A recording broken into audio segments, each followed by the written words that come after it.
Share মার্কেটে যেমন সবাই ইনভেস্ট করেন সেরকম এতেও করেন, শুধু ডিফারেন্স এটা ফিজিক্যাল ফর্মে হয় না, গোল্ড কয়েনের মতো, তাই না? হ্যাঁ, এটা তো হয়। যেরকম গোল্ড কয়েন হয় সেরকম এই কয়েনও বাজারে পাওয়া যায়। টনি সেই বাছাই করা লোকদের মধ্যে ছিল যারা এর বিজনেস করে। এক মিনিট দীননাথ বাবু, এরকম কয়েনই কি আপনি কিনেছিলেন টনির কাছ থেকে? হ্যাঁ স্যার, আমি তো এরকম 10খানা কয়েন কিনেছিলাম, ও, আর এক একটা কয়েনের দাম 3 লাখ টাকা ছিল। এই দেখুন। মাই গড, এটা তো একদম ওই রকমই স্যার। স্যার, আপনারা আন্দাজ করতে পারবেন না যে এই কয়েন কিনে কিছু লোক কোটিপতি হয়ে গেছে। এর দাম এখন দ্বিগুণ হয়ে গেছে। আমি তো আরও কিনতে চাইছিলাম, তাই শেখরকে নিয়ে আসি যাতে ও ইনভেস্ট করে। দীননাথ বাবু, আপনাকে বোকা বানানো হয়েছে। আগে হ্যাঁ, এই যে কয়েনগুলো দেখছেন না, এই ইন্টারনেট কারেন্সি, এগুলো সোনার কয়েনের মতন বাজারে পাওয়া যায় না। আপনাকে মিথ্যে কথা বলেছে টনি।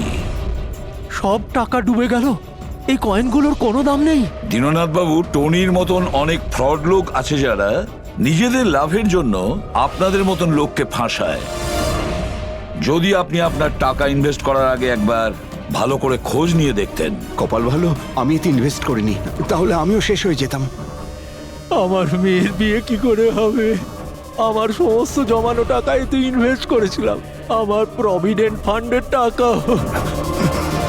যে টনি ইচ্ছে করেই এই সমস্ত বয়স্ক লোকেদের টার্গেট করত, কারণ ওরা টেকনোলজি আর ইন্টারনেটের ব্যাপারে বেশি জানে না। হ্যাঁ স্যার। স্যার, এটা তো নয় যে যে যে লোককে টনি ঠকিয়েছে তাদের মধ্যেই কেউ টনিকে খুন করে দিয়েছে। হতে পারে দয়া, নিশ্চয়ই হতে পারে। টনির খুনিকে খুঁজে বের করার জন্য আমাদের আগে এটা ভালো করে জেনে নিতে হবে যে টনি কতগুলো লোককে এরকম কয়েন দিয়ে ঠকিয়েছে। তারপর এটাও জানা খুব দরকার যে টনির পেটের ভেতর এই কয়েনগুলো গেল কিভাবে। স্যার, আমি এই টনির পুরো ইতিহাস চেক করেছি। ওর কাছে অনেক রকম নকল কার্ড ছিল, ওখানে আলাদা আলাদা অ্যাড্রেসেস, আলাদা আলাদা ফোন নাম্বার। স্যার, আমরা তো এটাও জানি না যে টনি ওর আসল নাম নাকি নকল। আর তাছাড়া আমরা তো এটাও জানি না যে এই সমস্ত অপরাধও একা করেছে নাকি কোনো পার্টনারও আছে ওর।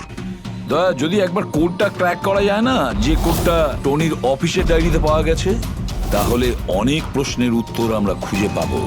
স্যার, একজন কোড ক্র্যাক করা এক্সপার্টের সঙ্গে কন্ট্যাক্ট করেছি, হয়তো খুব তাড়াতাড়ি এর সলিউশন করবেন উনি। আর এই যে টনির অফিসের সমস্ত স্টাফেরা এসেছিল, অ্যাক্টরসরা যারা ওর অফিসে কাজ করতো, তারা কি করে জানলো এই টনির ব্যাপারে? স্যার, একজন অশোক নামের কাস্টিং ডিরেক্টর আছে, ওই এই সমস্ত অ্যাক্টরদের টনির অফিসে পাঠিয়েছিল। তাহলে দেখা করো ওই অশোকের সঙ্গে, দেখা করো। স্যার, কমেডি, রোম্যান্স, প্রত্যেকটা ইমোশন একদম ভর্তি রয়েছে ওর মধ্যে। কি চলবে না? আচ্ছা ঠিক আছে স্যার, আমাকে একটু সময় দিন, আমি এক্ষুনি পাঠাচ্ছি। ঠিক আছে স্যার। আরে অশোক বাবু, আমার ফটোটা পাঠিয়ে দিন না। অ্যাকশন, কমেডি, রোম্যান্স সবকিছু তো নাম্বার 1। দেখো ভাই, তুমি তো হিরো হতে পারবে না, একটা কমেডিয়ানের রোল আছে, করবে? কমেডি? আর হ্যাঁ, তোমার মুখের মধ্যে আমি একটা আগুন দেখতে পাচ্ছি। একটা আর্ট ফিল্মে আমার কথা চলছে, তুমি একটা কাজ করো, একটা অডিশন দিয়ে দাও ওটার জন্য। আচ্ছা, কি রোলটা কি? রোল একটা পুলিশ ইন্সপেক্টরের। আরে, এ তো আমার বাঁ হাতের খেলা। আরে, পুলিশের রোল করার তো খুব ভালো এক্সপিরিয়েন্স রয়েছে আমার। এক্সপিরিয়েন্স আছে পুলিশ ইন্সপেক্টরের রোল করা? আরে, রোজই পুলিশের রোল করি। আপনি এটা দেখুন, এটা। সিআইডি? এটা কি আসল নাকি? আসল। আর যে জেলে তোকে নিয়ে যাব না, সেটাও আসল। জেল? এইবার কিছু বুঝতে পারলে? না, কে ইনি? কে? হ্যাঁ, তুই একেই একটা সাপ্লাই দিয়েছিলি না অফিসে কাজ করার, অ্যাক্টিং করার জন্য? তুই কি ভুলে গিয়েছিস? স্যার, আপনার নিশ্চয়ই কোথাও কিছু একটা ভুল হচ্ছে। দেখ, সিআইডির সামনে যদি অ্যাক্টিং করিস না, তাহলে কিন্তু খুব খারাপ হবে। এই 11 জন অ্যাক্টরকে পাঠিয়েছিলে না তুমি টনির কাছে? হ্যাঁ, মনে পড়েছে, এদেরকেই পাঠিয়েছিলাম আমি। কিন্তু স্যার, কাজ করার অ্যাক্টিং এর জন্য পাঠাইনি, বরং টনি আমাকে এটা বলেছিল যে ও একটা শর্ট ফিল্ম তৈরি করছে আর ওর কিছু স্ট্রাগলিং অ্যাক্টরস এর প্রয়োজন। যে অ্যাক্টরদের তুই পাঠিয়েছিলি তাদের ইউজ করেও খুব বড় একটা ঘোটালা করেছে।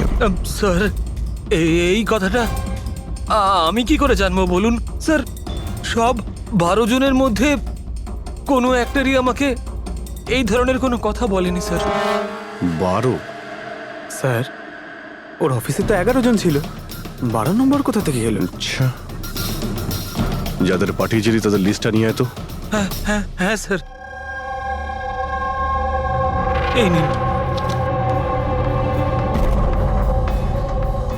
এই হলো নতুন নাম, ঈশা কুমার। আচ্ছা, একে তো ওখানে দেখলাম না, এ আবার কোথায় উধাও হয়ে গেল? স্যার এই কেসে প্রশ্ন বেশি উত্তর কম, আর ওই কোডগুলো ক্র্যাক হচ্ছে না এখনো। স্যার, রীনা দেবী, আপনি আমাদের টনির বাড়িতে কেন ডেকেছেন? আর হ্যাঁ, ওই কোডগুলো সব সলভ করতে পেরেছেন? খুবই কঠিন কোড স্যার। উইদাউট সাইফারে এটা প্রায় অসম্ভব বলতে পারেন। সাইফার? এই সাইফারটা আবার কি জিনিস? সাইফার আসলে এমন কোনো বই বা ডায়েরি হয় যার মধ্যে এই কোডগুলোর সমাধান লুকিয়ে থাকে। ফ্রেডি, যেমন আন্ডারওয়ার্ল্ডে জিনিসপত্রের নাম কোড দিয়ে ইউজ করা হয়, যেমন বন্দুককে ঘোড়া বলে আর কাক মোবাইলকে বলে। এই সমস্ত কোডস একটা সাইফারে থাকে। যদি এই সাইফার পেয়ে যাই তাহলে সমস্ত প্রশ্নের উত্তর পেয়ে যাব। স্যার, আমার মনে হয় টনি এই সাইফারকে এমন কোনো জায়গায় রাখবে যেখান থেকে ও খুব সহজেই দেখতে পারবে বা পড়তে পারবে। কিন্তু স্যার, ওর অফিস তো খুব ভালোভাবে চেক করেছিলাম, ওখানে তো কিছুই পাইনি। তাহলে হতে পারে টনির বাড়িতে পেতে পারি। এই দেখুন স্যার, একটা অদ্ভুত চিহ্ন রয়েছে এখানে। হয়তো এই চিহ্নটা কোডেরই কোনো ইম্পর্টেন্ট পার্ট। তাহলে এই চিহ্নের রহস্যটা এখানেই কোথাও হবে। রুমের এক একটা কোণা চেক করি।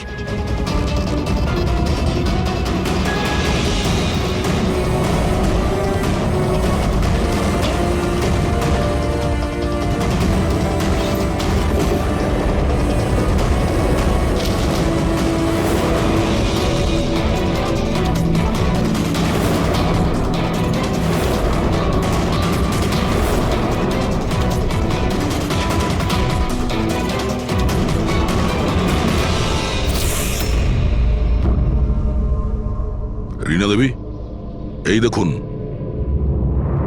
এই বইটাও ঠিক ওই রকমই চিহ্ন আছে।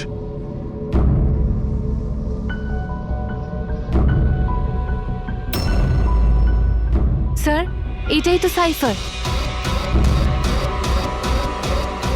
এই দেখুন, এই পেজে শুধুমাত্র 7টা সেন্টেন্স রয়েছে, আর এর প্রত্যেকটা সেন্টেন্সের ফার্স্ট ওয়ার্ডকে হাইলাইট করে দেখি।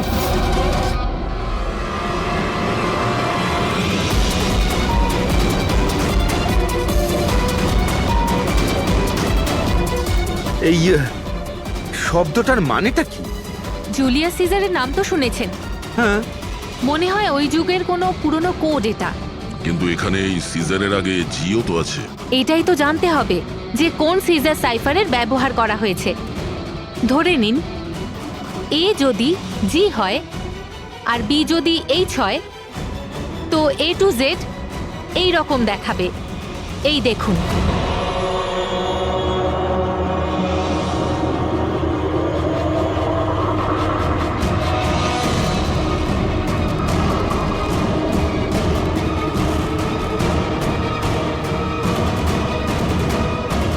এটা হয়ে গেছে। এবারে আমরা এটা ফলো করে দেখি যে আমাদের কোডের মানে কি বেরোলো। আর আমাদের প্রথম কোড হলো SUNGTQASGX-10। এবারে আমরা ম্যাচ করে দেখব।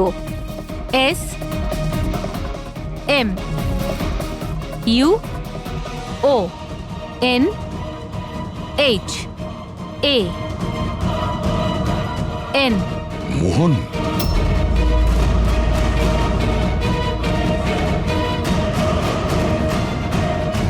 আপনার প্রথম কোডের মানে হলো মোহন কুমার 10। স্যার, এই মোহন কুমার নামে তো কোনো মানুষ নেই এই কেসে। যদি না থাকে তো খুঁজতে হবে, আর বাকি যে সমস্ত কোড আছে ওগুলো ডিকোড করতে হবে। প্লিজ কুনাল, তুমি একটু বোঝার চেষ্টা করো। আমি পঙ্কজকে খুব ভালোবাসি। প্লিজ তুমি আমার আর পঙ্কজের মধ্যে কখনো এসো না। সত্যি তুমি আমাকে এত ভালোবাসো? কাট কাট কাট! আপনারা কি মাঝখানে এসে পুরো শটটা খারাপ করে দিলেন? এক মিনিট আপনারা শর্ট পরে নেবেন, আমরা ঈশার সঙ্গে একটু কথা বলবো। সিআইডি আমার সাথে? প্লিজ আপনারা এখান থেকে চলে যান। এই ফটোটা দেখুন। টনি, একে চেনেন আপনি? ও খুন হয়ে গেছে। কি? কিন্তু কি করে? বেশি ওভার অ্যাক্টিং করার কোনো প্রয়োজন নেই, ক্যামেরা অফ রয়েছে। তুমি বলো কি করে ওকে খুন করা হয়েছে? আমি আমি কি করে বলবো যে কি করে খুন হলো? যে সময় ওর খুন হয়েছে সেই সময় সমস্ত নকল এমপ্লয়ি ওর অফিসে ছিল, শুধু তুমি ছাড়া। তুমি কোথায় ছিলে? নকল এমপ্লয়? কিসের নকল এমপ্লয়? স্যার এটা কি বলছেন? আমি কিচ্ছু বুঝতে পারছি না। টনি তোমাদের হায়ার করেছিল না ওর অফিসে ক্লার্কের অ্যাক্টিং করার জন্য? ও তো আমাকে ওর ফিয়ান্সে রোল প্লে করার জন্য টাকা দিয়েছিল, আর সেটাও মাত্র একদিনের জন্য। বাগদত্তার? হ্যাঁ স্যার, ওর মা বাবা এসেছিল ওর সঙ্গে দেখা করতে, আর ও ওনাদের দেখাতে চেয়েছিল যে ও বিয়ে করতে চলেছে, আর ও নিজের জীবন নিয়ে খুব খুশি। ও তোমাকে তো নিশ্চয়ই বলেছিল ওর বাবা মায়ের ব্যাপারে, ওর ব্যাপারে অনেক কিছুই জানতে। হ্যাঁ হ্যাঁ, অনেক কিছু বলেছিল, যাতে কোনো গন্ডগোল না হয়, আর আমার যাতে মনে থাকে কখন কোন ডায়লগটা বলতে হবে। ওর বাবা মায়ের ব্যাপারে যতটা ইনফরমেশন তোমার কাছে রয়েছে আর তুমি যা যা জানো সব কিছু আমাদের বলো। Thank you sir. Sir code decode হয়ে গেছে, এর থেকে কিছু নাম পাওয়া গেছে, আর নামের আগে নাম্বার। নিশ্চয়ই এরা তারা যাদের টনি সেট কয়েন্স বেঁচেছিল। আর নামের আগে যে নম্বরগুলো আছে তার মানে কার কাছে কতগুলো কয়েন আছে। যেমন এই মোহন এই 10টা সেট কয়েন্স কিনেছিল, চিরাগ 6টা, বিজয় কুমার 8টা, এটসেট্রা এটসেট্রা। স্যার মানে খুনি এদের মধ্যে কেউ একজন? মনে তো সেটাই হচ্ছে। এই সমস্ত লোকগুলোকে বিউরোতে ডাকো, সেট কয়েন নিয়ে বলাও। স্যার আমি টনির খুন করিনি। আপনি বললেন বলে জানতে পারলাম টনির নাকি খুন হয়েছে। কাল রাতে তুমি কোথায় ছিলে? কাল রাতে মাথায় যন্ত্রণা হচ্ছিল, তাই আমি রাত 10টার মধ্যে শুয়ে পড়েছিলাম। আচ্ছা, আপনার বাড়িতে আর কে আছে? আমার বাড়িতে তো শুধু আমিই থাকি স্যার। আমার ছেলে আছে যে বিদেশে চাকরি করে। আমি তো আমার রিটায়ার ফান্ডের 15 লাখ টাকা এতে দিয়েছিলাম। এখন আমি বুঝতে পারছি না এটা আমি ফেরত পাবো কি করে। তোমার কাছে বন্দুক আছে না? স্যার আমার গয়নার দোকান, সিকিউরিটি আর প্রোটেকশনের জন্য আমাদের বন্দুক রাখতে হয়। স্যার সবকিছু তো আপনাকে বলে দিয়েছি, এবার আমি আর আপনাকে কি বলবো? যতক্ষণ না খুনি ধরা পড়বে আমরা তো প্রশ্ন জিজ্ঞাসা করবই। এই ডায়েরিতে সেই সমস্ত লোকেদের নাম লেখা রয়েছে যারা ওর থেকে ওই সমস্ত কয়েনগুলো কিনেছিল। সেই লোকগুলোর নাম আর যতগুলো কয়েন কিনেছিল সব, তার পুরো রেকর্ড এর মধ্যে আছে। আর এর মধ্যে যে তথ্য আছে তার মধ্যে থেকে আমরা এটা জানতে পারবো যে আপনাদের মধ্যে সেই খুনিটা কে। এখন কে কতগুলো কয়েন কিনেছে তার থেকে কি করে বোঝা যাবে খুনি কে? খুব সহজ।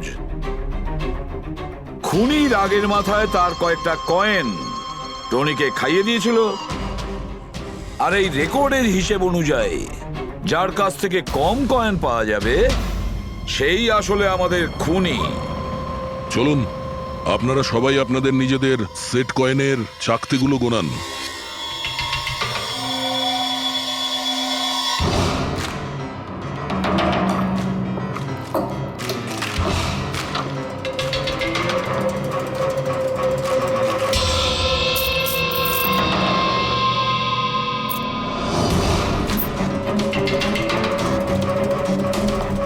স্যার কয়েনগুলো ঠিকই আছে, একটাও কম নেই।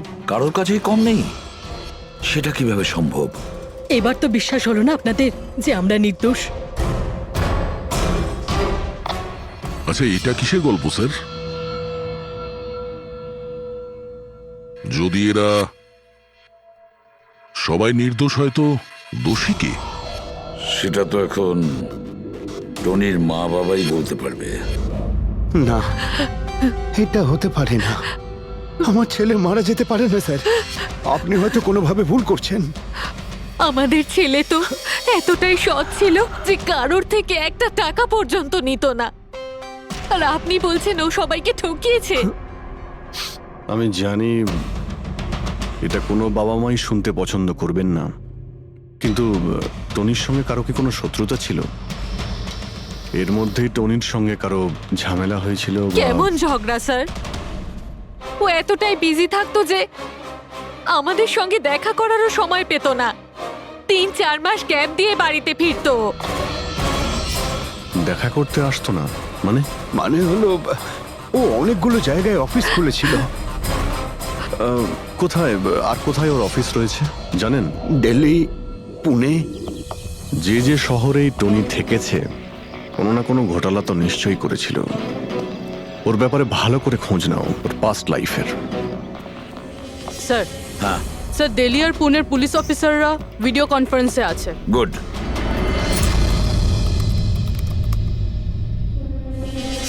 স্যার, এই স্কেচটাকে দেখুন স্যার। টনির সাথে এর মুখটা মিলে যাচ্ছে। এই লোকটার বিরুদ্ধে 2 বছর আগে দিল্লিতে অভিযোগ দায়ের করা হয়েছিল। অনেক লোককে চিটফান্ড কেসে এই ঠকিয়েছিল। কিন্তু স্যার এর নাম টনি নয়, আসলে অমর।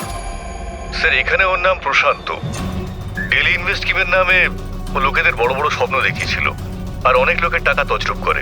ও, বহু লোক ওর বিরুদ্ধে কমপ্লেনও দাখিল করেছে। সমস্ত শহরেই এই ঘটনা ঘটিয়েছে স্যারও। একটা শহর থেকে বেইমানির টাকা জোগাড় করে অন্য শহরে রওনা হয়ে গেছে অন্য কাউকে টুপি পরানোর জন্য। তার মানে হলো দয়া, টনির শত্রু শুধু এই শহরেই নেই, অন্য শহরেও রয়েছে। তাহলে খুনি ওদেরই মধ্যে কেউ হবে। তার মানে স্যার প্রত্যেক শহর থেকে এমন লোকদের লিস্ট বানাতে হবে যারা যারা ঠকেছে। স্যার এখানে ওর বিরুদ্ধে আত্মহত্যা প্ররোচনার কেসও দাখিল আছে। শোনো, অলোক নামের একজন লোকেরও টাকা মেরে দেয়। সেই আঘাত সেই লোকটা সহ্য করতে পারে না, তাই ও সুইসাইড করে। তার মানে টনিকে খুন করার সব থেকে বড় মোটিভ তো অলোকেরই কাছের কারো থাকা উচিত। ও না শুধু টাকা হারিয়েছে, বরং ও কাছের কাউকেও হারিয়েছে। হ্যাঁ, অলোক, পুনে।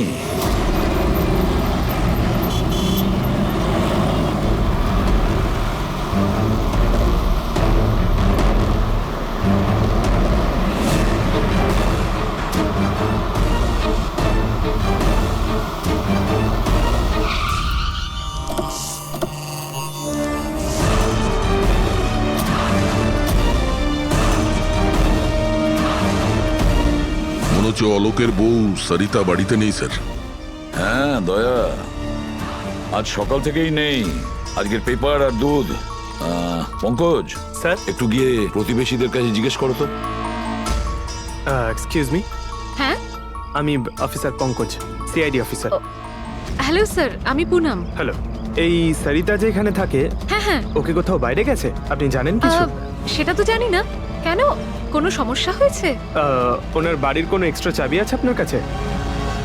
স্যার, হ্যাঁ, এনার নাম পুনম, ইনি সরিতার নেবার।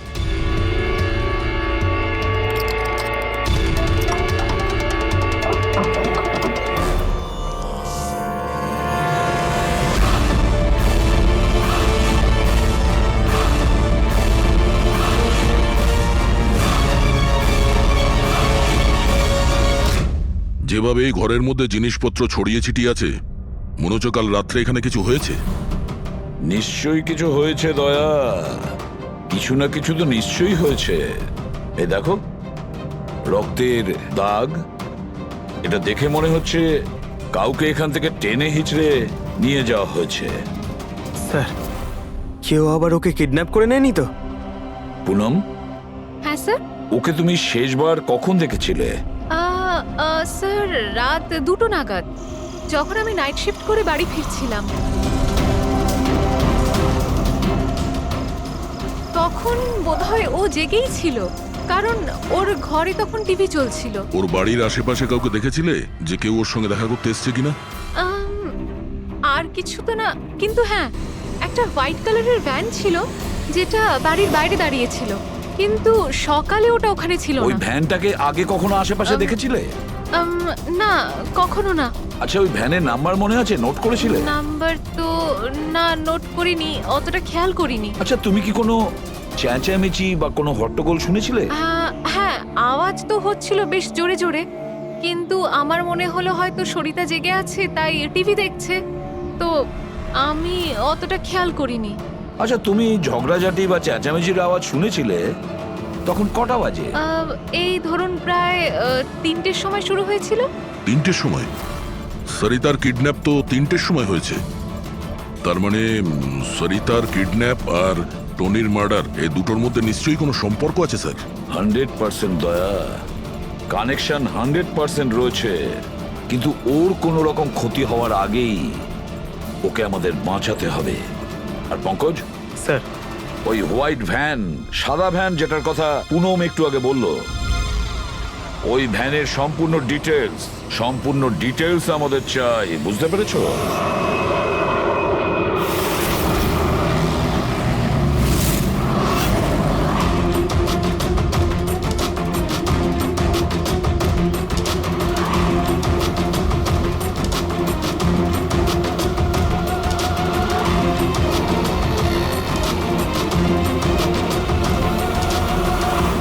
স্যার, হোয়াইট ভ্যানটা এই রাস্তা দিয়ে ক্রস করেছিল। এই রাস্তাটা তো সামনে হাইওয়ে নাম্বার 15-এ গিয়ে কানেক্ট করে। এটা আবার হয়নি তো যে কিডন্যাপার্স ওই মহিলাকে শহরের বাইরে নিয়ে গেছে? স্যার না স্যার, কারণ আগে যে টোল ট্যাক্সটা আছে ওটা ক্রস করেনি গাড়িটা। তাহলে নিশ্চয়ই কিডন্যাপাররা ওই মহিলাকে টোল ট্যাক্স আর সিগন্যালের মাঝখানে কোথাও লুকিয়ে রেখেছে। তাহলে স্যার ওই সিগন্যাল আর টোলের মধ্যে কোনো রাস্তা তো আছে যেটা ভেতরের দিকে যাচ্ছে, আর হতে পারে কিডন্যাপারদের আড্ডা ওরই আশেপাশে কোথাও হবে। হ্যাঁ, চলো গিয়ে দেখি কোনো রাস্তা আছে কিনা।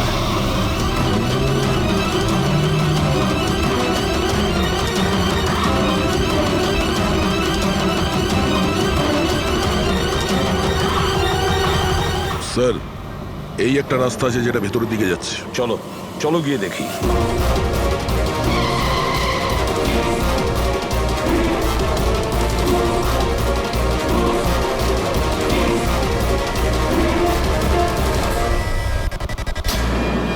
Sir sir sir sir sir, পেছনে।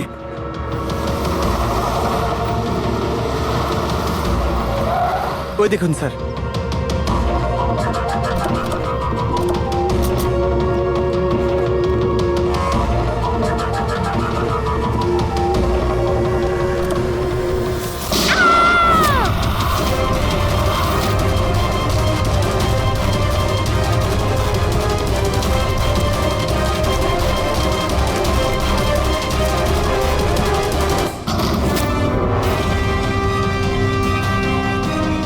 মাই গড, আপনি ঠিক আছেন? স্যার, ভেতরে কেউ নেই।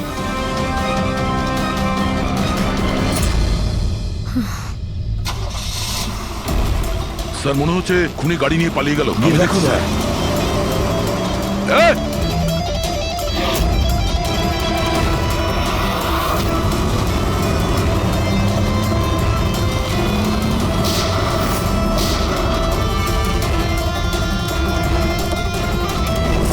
স্যার, অ্যাম্বুলেন্স আসছে। আচ্ছা শোনো, এটা বলো কে এই সমস্ত করেছে? ও আমার চোখ কাপড় দিয়ে ঢেকে দিয়েছিল, আমি ওর মুখটা ঠিক করে দেখতে পারিনি স্যার। না স্যার, বেরিয়ে গেছে, গাড়ির টায়ারটা পাঞ্চার করে গেছে ও। আচ্ছা আমাকে এটা বলো, ও এই সমস্ত কেন করলো? স্যার, ও আমার স্বামী অলোকের ফিনান্সিয়াল রেকর্ডস চেয়েছিল, জানি না কেন। কিন্তু তোমার স্বামী অলোক এখন তো আর বেঁচেই নেই, তাই না? হ্যাঁ স্যার, ও সুইসাইড করেছিল। ও, কারণ কোনো ফ্রড ওকে ঠকিয়ে লাখ টাকা লুট করেছিল, কিন্তু সেই টাকাটা ওর ছিল না স্যার, ও অন্য কারোর থেকে ধার নিয়েছে, কিন্তু সেই ধার শোধ না করতে পারার জন্য ও সুইসাইড করে নেয় স্যার। এটা কি ব্যাপার স্যার? কিডন্যাপারের অলোকে ফাইন্যান্সিয়াল ব্যাপারে এতটা ইন্টারেস্ট কেন? পঙ্কজ, দয়া, ওই কিডন্যাপারদের ইন্টারেস্ট এই জন্য রয়েছে, আমার মনে হচ্ছে এই কিডন্যাপারই সেই খুনি যে আসলে অলোককে টাকা দিয়েছিল। আর যে মুহূর্তে ও জানতে পেরেছে অলোক এই পৃথিবীতে নেই, তখন সমস্যা হলো ও টাকা কার কাছে পাবে। ও যখন জানতে পারলো সমস্ত টাকা টনির কাছে আছে, আর তখন ও টনিকেই শেষ করে দিল। আর তারপরে ওকে যেন কেউ সন্দেহ না করে, সমস্ত প্রমাণ লোপাট করার জন্য ও এই মহিলাকে কিডন্যাপ করে। আর ওকে জিজ্ঞেস করে যে অলোকের ফাইন্যান্সিয়াল রেকর্ড কোথায় আছে। কে হতে পারে? আচ্ছা শোনো, স্যার। একটা কাজ করতে পারবে? হ্যাঁ স্যার। অলোকের ফাইন্যান্সিয়াল রেকর্ডস আমাদের দিতে পারবে? মাই গড! দয়া, এই অপরাধী যেই হোক না কেন আমাদের আগে এখানে পৌঁছে গেছে, আর মনে হচ্ছে সমস্ত প্রমাণ ও পুড়িয়ে ছাই করে দেওয়ার চেষ্টা করেছিল। ব্যাস স্যার, ওই কম্পিউটারটাকে কিছু না করে দেয় যার মধ্যে অলোকের সমস্ত ফাইন্যান্সিয়াল রেকর্ড আছে। পঙ্কজ, একটু দেখো তো কোনো ল্যাপটপ বা কম্পিউটার পাও কিনা। স্যার, হ্যাঁ, ল্যাপটপ পেয়ে গেছি। ওয়ান্ডারফুল। স্যার, অলোকের ফাইন্যান্সিয়াল ফাইল। গুড। তুমি এই ফাইলটা ওপেন করার চেষ্টা করো। নিশ্চয়ই ওর মধ্যে ওর পাওনাদারদের লিস্টটা পাওয়া যাবে। খুলে গেছে স্যার। এ তো অনেকের কাছ থেকেই ধার করেছে স্যার, আর সব থেকে বেশি ধার নিয়েছে শেখরের কাছ থেকে। শেখর? আচ্ছা, এই আবার ওই শেখর নয় তো যে দীননাথের সাথে আমাদের কাছে এসেছিল? আমি দীনানাথ ও শেখর। হ্যাঁ স্যার, ওই। তাহলে দয়া, এই শেখরের খাঁচায় যাওয়ার সময় হয়ে গেছে। ওই সাদা ভ্যানটা তো পেয়ে গেছি স্যার, কিন্তু শেখরের এখনো কোনো পাত্তা পাইনি। স্যার, শেখর হয়তো খুন করে পালিয়ে গেছে, কিন্তু বেশি দূর যেতে পারবে না। তাহলেও কিছু না কিছু গোলমাল তো নিশ্চয়ই আছে এই কেসে। জানি না, আমার সব ঠিক মনে হচ্ছে না। কেন স্যার, আপনার কি অন্য কিছু মনে হচ্ছে? অভিজিৎ, একবার ভাবো, ওই মহিলার কিডন্যাপ হওয়া আর তারপরে খুব সহজেই ওই সাদা ভ্যানটা পাওয়া যায় ওইখান থেকে, তারপরে অলোকের ফাইন্যান্সিয়াল রেকর্ড যেটার মধ্যে শেখরের নামও রয়েছে, সেটাও আমরা খুব সহজে পেয়ে হ্যাঁ যাই। স্যার, ওই ফাইন্যান্সিয়াল রেকর্ডটা ল্যাপটপের ডেস্কটপেই ছিল। সেটাই তো আমি বলছি দয়া, গোলমাল আছে। যেখানে এরকমের ফাইন্যান্সিয়াল রেকর্ড ফোল্ডারে থাকা উচিত, পাসওয়ার্ড প্রোটেক্টেড থাকা উচিত। স্যার, কিন্তু যদি আমরা এই সূত্রগুলো পাচ্ছি সেটা তো খুব ভালো ব্যাপার। না পঙ্কজ, আমরা সূত্র খুঁজে পাইনি। সূত্র আমাদের দেওয়া হচ্ছে একের পর এক, একের পর এক। এই জন্য তো আমি বলছি গন্ডগোল আছে, কিছু তো গন্ডগোল আছে। আমাদেরকে বিভ্রান্ত করার চেষ্টা করা হচ্ছে। টনির ব্যাপারে আপনার যা কিছু মনে আছে একটু ডিটেলে বলবেন। দারুণ কথা বলতো, লোকেদের বিশাল বড় বড় স্বপ্ন দেখাতো। এটা বড় গুণ ছিল টনির, সকলের সাথে এমন মিশতো শুধু 2 মিনিটে, যাতে আপনার মনে হবে পৃথিবীতে আপনার ওর থেকে ভালো কোনো বন্ধু নেই। আর হ্যাঁ স্যার, ও বিশাল হাইফাই পার্টিও রাখতো নিজের ইনভেস্টরদের জন্য। ওইসব পার্টির ছবি আছে আপনার কাছে? স্যার, হ্যাঁ স্যার, পুরবী এই ছবিটা পাঠিয়েছেন, সাসপেক্টের বাড়ি থেকে পাওয়া গেছে। আচ্ছা, তাহলে এই সে যে এই পুরো গেমটা খেলছে। তার মানে শেখরও এর কবজায় আছে স্যার। এর ফোনটা ট্র্যাক করো। শেখর খুব বিপদের মধ্যে রয়েছে, শেখরকে বাঁচাতে হবে।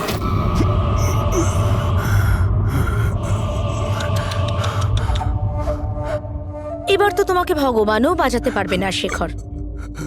সিআইডি সমস্ত প্রমাণ তোমার বিরুদ্ধে পেয়েছে। একটা ট্রিগার প্রেস করেই তোকে মেরে ফেলবো আমি, আর ওদের সবার মনে হবে যে তুই দেশ ছেড়ে পালিয়ে গেছিস। না না, এরকম করো না প্লিজ, আমাকে আমাকে মেরো না। আমি সত্যি দেশ ছেড়ে চলে যাব। আমি তোমার নাম কাউকে বলবো না, আই প্রমিস। আরে শেখর, তুমি বুঝতে পারছো না, তুমি আমার মুখটা দেখে ফেলেছো। এবার আমি তোমাকে ছেড়ে দেওয়ার মতো বোকামি তো করবো না, এই জন্য তোমায় মরতে হবে। আমাকে প্লিজ প্লিজ মেরো না। আমাকে কে আছো? প্লিজ বাঁচাও আমাকে। কে আছো? প্লিজ বাঁচাও আমাকে, বাঁচাও আমাকে, বাঁচাও।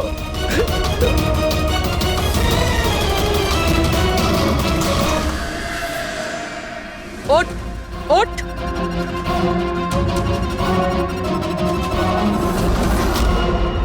স্যার, আমি রিটা, টনি স্যারের সেক্রেটারি। তোমার থোবড়া তো আমরা দেখেই নিয়েছিলাম মিস রিতা। আমি তো কোনো প্রমাণ, কোনো সাক্ষী কিছুই রাখিনি। তাহলে আপনারা কি করে জানতে পারলেন? এই ফটোর জন্য তুমি আমাদেরকে বলেছিলে যে তুমি টনিকে গত 2 সপ্তাহ ধরে চেনো। তাহলে 2 বছর আগের এই ফটোতে তুমি কি করছো? এটাই অনেক কিছু বলে দিয়েছে।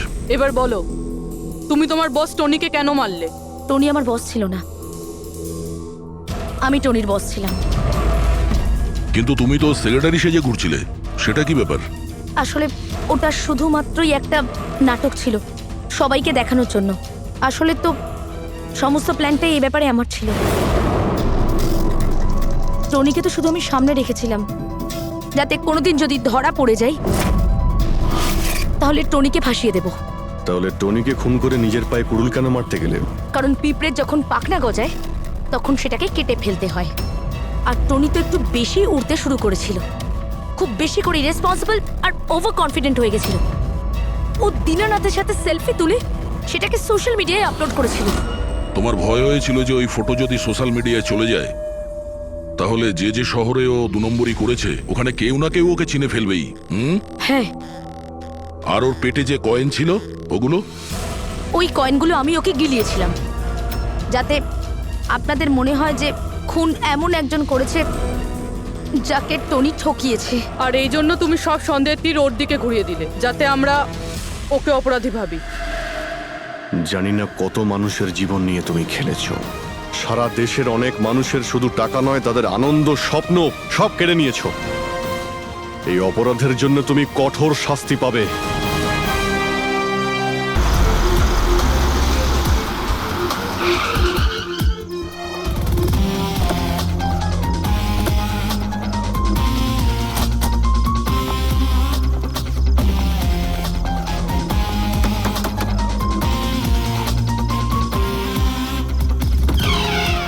হ্যাঁ বলুন, কার সাথে দেখা করতে চান? মিস্টার টনিকে বলো সিআইডি অফিসাররা দেখা করতে চায়।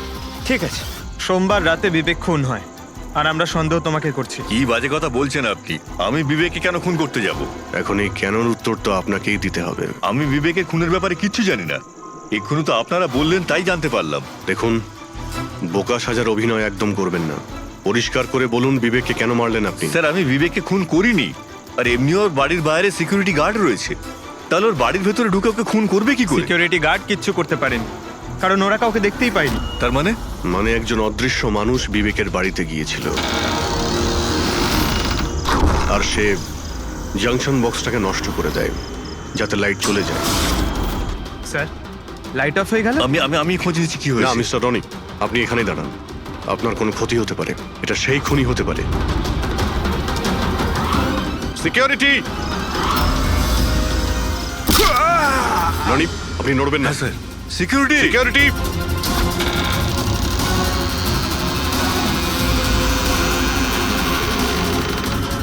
কে ওখানে? স্যার, এই স্যার, হ্যাঁ, এখানে? এই কে এখানে? কেউ ছিল এখানে? কে এখানে? কাউকে দেখতে পেলে? রনি, আপনি এখানেই থাকুন। সিকিউরিটি, লাইট অন করো। স্যার, আমি বাইরে দেখছি। ও নো! পঙ্কজ!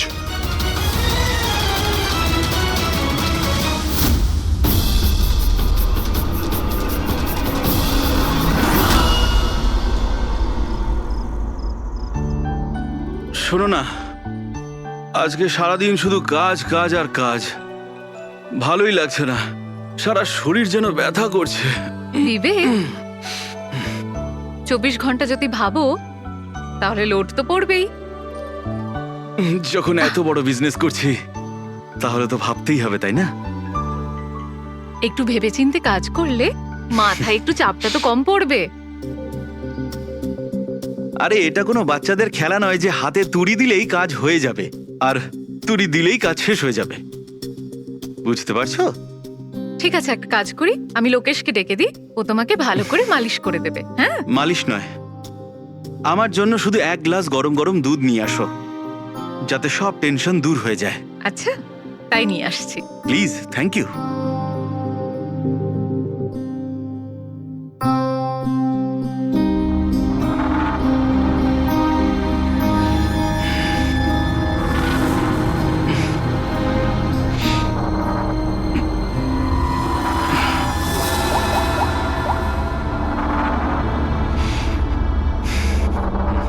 বলুন বিবেক স্যার। সব ঠিকঠাক আছে? হ্যাঁ স্যার, সব ঠিক আছে, একদম ঠিকই আছে। কাজ হয়ে যাবে তো? আপনাকে কথা দিয়েছি স্যার, কাজ হয়ে যাবে। যেটা তোমার ঠিক মনে হয় সেটাই তুমি করো, তোমার পুরো স্বাধীনতা আছে, কিন্তু কাজটা ঠিক করে করবে। আপনি চিন্তা করবেন না স্যার, ও তৈরি হয়ে যাবে। ওকে তৈরি করা তো আমার বাঁ হাতের কাজ। গুড।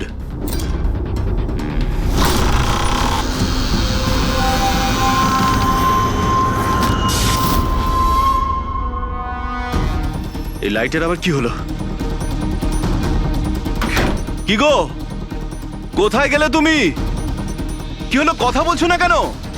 হঠাৎ করে লোডশেডিং কেন হলো? লোকেশ, বিনা, কে কে এখানে? বিনা, মজা করো না কিন্তু। দেখো, আমি কিন্তু অন্ধকার ভয় পাই না। বিবেক স্যার, বিবেক স্যার, স্যার কোথায় আপনি? লোকেশ, বিনা, লোকেশ তাড়াতাড়ি আসো, রুমের মধ্যে কেউ আছে। বিবেক স্যার, দরজাটা খুলুন স্যার। বিবেক স্যার, বিবেক স্যার,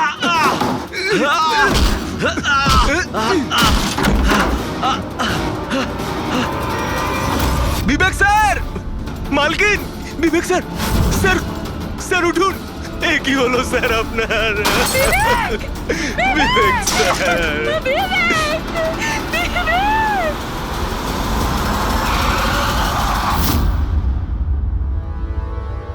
স্যার মনে হচ্ছে বেশ কয়েকবার ছুরি চালানো হয়েছে।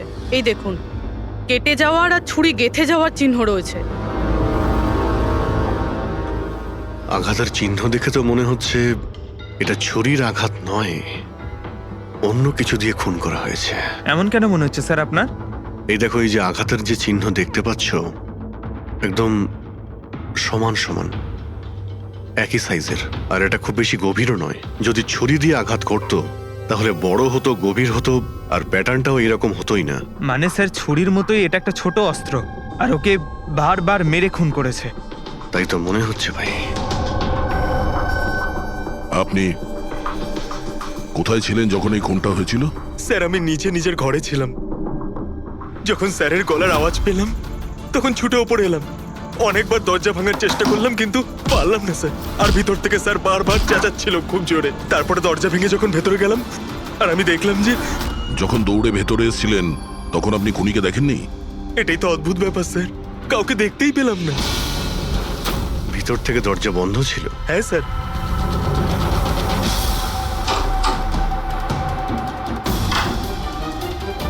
তুমি যখন ভিতরে এলে তখন তখন এখানে লাইট ছিল? স্যার ওই সময় কারেন্ট ছিল না। তারপরে আমি দরজা খুলে ভিতরে গিয়ে দেখলাম কারেন্ট এসে গেছে। অদ্ভুত ব্যাপার স্যার। এ আবার কেমন খুনি যাকে লাইটেও দেখা যায় না? এ আবার আত্মা। এটাও তো হতে পারে যে যখন ঘরের মধ্যে অন্ধকার ছিল সেই সুযোগে খুনি পালিয়ে গেছে। স্যার এটা কোনোভাবেই সম্ভব না স্যার। যদি খুনি অন্ধকারের মধ্যে দরজার বাইরে যেত তাহলে আমি দেখতে পেতাম, কাউকে দেখতে পাইনি স্যার। এখান থেকে বাইরে যাওয়ার তো আর কোনো রাস্তা দেখতেও পাচ্ছি না। সেটাই তো, রুম থেকে বাইরে বেরোনোর একটাই রাস্তা, সেটা হলো এই দরজাটা। দরজা ভেতর থেকে বন্ধ ছিল আর লোকে সেই দরজাটাকে খুলেছে, আর ও তো এসে খুনিকে দেখেনি। অদ্ভুত ব্যাপার।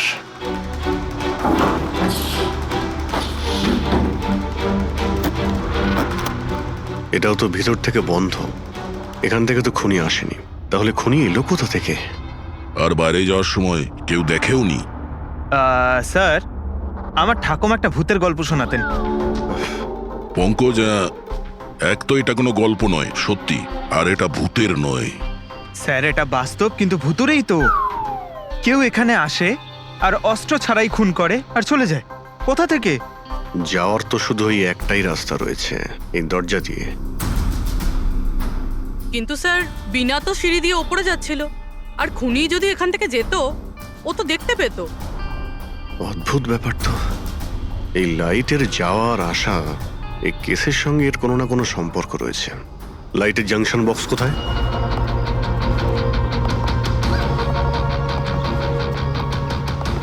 স্যার এটাই সেই বক্সটা।